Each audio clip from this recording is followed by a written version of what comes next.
also hope people take away from this video is the fact that you don't have to spend a lot of money for good gear. There are certain features on certain different brands of outerwear that can really cost a lot from one brand, but then you can really get the same kind of functionality and performance from another brand. I do have brand loyalty as well. You know, I'm a big fan of DC and Nike. You don't have to just follow one brand to get the kind of quality that you really need out on the snow. That's one thing I've learned over the years. If you just look in the right places and you know what you're looking for, you can definitely save a lot of money. The next thing I want to go over is snowboard pants.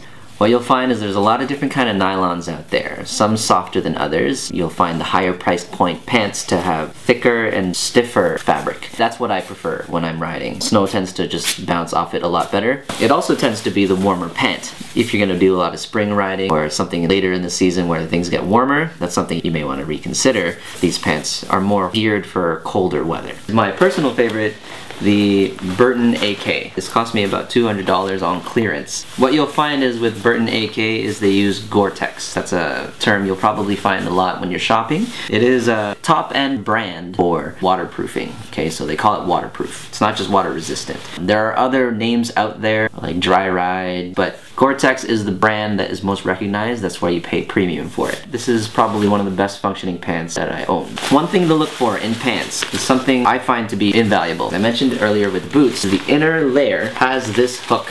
You should look for snowboard pants that have this hook. This is what fits over the top of the boot, fits over like that, and then that hook latches onto your lace, therefore it doesn't ride back up. It keeps you dry. An added feature is they have this little strap here that comes up behind the ankle, and then it actually latches onto the back of the pant like this. The pant tends to ride down over your heel, then it drags along the ground, then it gets damaged. As you can see, I probably didn't use this as much as I should have, but very useful little straps. Tends to be a higher price point pant to actually offer this little bit of convenience, but I would say it's very helpful and your pant lasts longer. A lot of options in terms of venting. That's one thing that this AK definitely has. So if you're feeling really cold outside and you know you don't want to release a lot of your internal heat, you just zip it down, keeps your heat inside. Has the vents also underneath the leg in your crotch area, has it on the side here. It's really great for temperature control. If you're riding later on in the season when it's warmer, probably start sweating a bit more and you just have too much heat, just open up the vents and it does a world of difference, especially when you're riding. You get that breeze going through your body, going through your legs.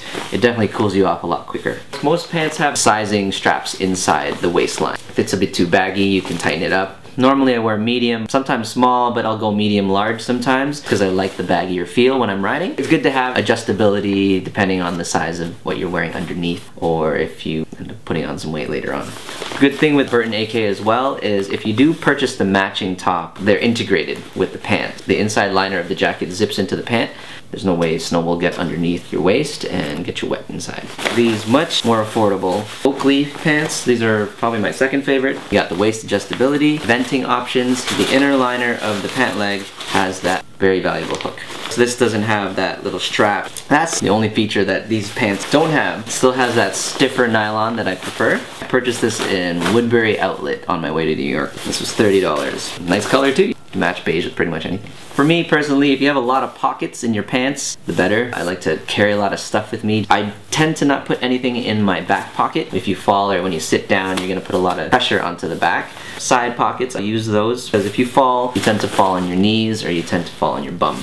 The most protected areas would be in the side pockets. These Costco pants that I found for $38. Maybe not the exact same quality in terms of waterproofing, but you can get the same kind of durability with the fabric, the same kind of adjustability on the waistline with the straps. You have the little latch here for your pass. You have the belt loops, a lot of pocket options, rear and side. You get that very valuable hook on the inner lining of the pant. They actually also have the strap for the back heel, similar to the Burton pant. Have this Velcro strap pull around this loop.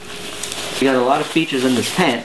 Only thing it is missing though that my other pants had is the venting. So this is probably something I'll wear when I know it's gonna be really cold the whole day. Maybe like -15, -20. I know I'm not gonna want to open up the vents anyway, so this is probably a pant I'll wear. You might be wondering why I would have 3 pants. Well, if you do decide to go on a multiple day trip, maybe 3 or 4 days, it definitely helps to have more than one option. You ride out on the first day, it's bound to absorb some of the water from the snow, so it's gonna get damp. So you wanna hang that up for the first day and then wear a different pant for the second day. I purchased that 3rd pant just because it was a really great deal. It gives me some color options. Because after all, style does still play a factor.